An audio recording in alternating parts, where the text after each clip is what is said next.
পাটক্ষেত থেকে 12 বছরে এক নাবালিকার দেহ উদ্ধারের ঘটনায় চাঞ্চল্য ছড়ালো পোহাতুরকুঠি এলাকায়। স্থানীয় সূত্রে জানা গিয়েছে, বুধবার সকাল প্রায় 10টা নাগাদ বাড়ি থেকে বের হওয়ার পর থেকেই নিখোঁজ ছিল ওই নাবালিকা।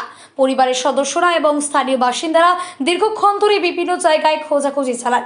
এরপর সন্ধ্যা প্রায় 6টা নাগাদ এলাকায় একটি পাট ক্ষেতের মধ্যে তার দেহ পড়ে থাকতে দেখেন স্থানীয়রা। ঘটনার খবর পেয়েই শায়গঞ্জ থানার বিশাল পুলিশ বাহিনী ঘটনাস্থলে পৌঁছায়। পুলিশ দেহ উদ্ধার করে তদন্ত শুরু করেছে। কিভাবে ওই নাবালিকার মৃত্যু হলো তা খতিয়ে দেখা হচ্ছে। ঘটনাকে ঘিরে এলাকায় ব্যাপক চাঞ্চল্যের সৃষ্টি হয়েছে। আজ ঘটনাস্থলে যান দিনহাটার বিধায়ক অজয় রায়। তাকে দেখে পরিবারের লোকজন কান্নায় ভেঙে পড়েন। তবে সঠিক বিচার হবে আশ্বাস দেন বিধায়ক অজয় রায়। দেখুন, এত জঘন্য ঘটনা যেটা চোখে দেখা যায় না। বাড়ির লোকের সাথে কথা বললাম,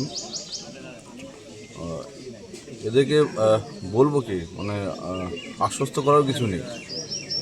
এরকম ঘটনা অত্যন্ত নিন্দনীয় এবং যারা যারা এই ঘটনার সাথে যুক্ত, আমি এখনই প্রশাসনের সাথে কথা বলবো।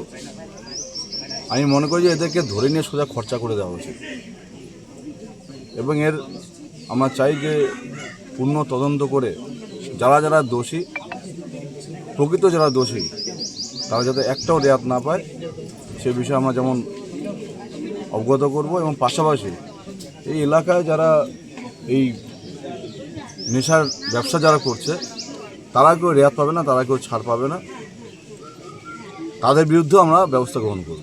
গতকাল তার মা বলছে আমি কোনো বিচার চাই না, সরাসরি এনকাউন্টার চাই। সঠিক কথা বলেছে। এদের আবার বিচার কিসের? এইসব জঘন্য ঘটনা, এত নিন্দনীয় ঘটনা, এদের বিচার একটাই, যে ধরে নিয়ে সোজা খরচা করে দেওয়া। দাদা, গতকালকে সন্দেহজনকভাবে 4 জনকে পুলিশ অ্যারেস্ট আটক করেছে। এই প্রশাসন, আমি একটু পরিষ্কারভাবে বলতে পারি, প্রশাসন কোনো দিক দেখবে না, একদম সঠিক তদন্ত করে প্রশাসনের ব্যবস্থা নেবে।